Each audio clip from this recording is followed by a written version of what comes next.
দর্শক এখানে ফুলের তোড়া নিয়ে এসেছেন, আসলে তাকে জনতা এখান থেকে তাড়িয়ে দিয়েছিল। আসলে যেটা দেখলাম যে এখানে ফুল নিয়ে আসছে, তাকে ফুল রেখে চলে যেতে হয়েছে। এখানে কি হয়েছিল ভাইয়া, কি আসছিল ফুল নিয়ে? আমি এক রিস্কাওয়ালা আসতে শুনতেছি। রিস্কাওয়ালা আসছে ফুল নিয়ে, তারপর কি হয়েছে? তারপর হয়তো জনতারা আর কি ফেরত দিতে চাইছে আর কি। আপনি দেখছেন কে আসছে? না আমি দেখি না, মানে চিনি না।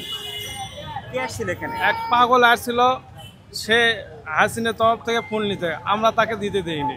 আচ্ছা আচ্ছা, আমরা আমরা জিয়ের সৈনিক, আমরা যাতে এই ফুল যাতে না দিতে পারি, সব সন্ত্রাসী এই আওয়ামী লীগের কাছে সন্ত্রাসী। দর্শক আপনারা দেখছেন যিনি আসলে ফুল নিয়ে আসছেন, তাকে এখানে জনতা আসলে আহত করেছেন। অনেকে বলছেন তিনি আসলে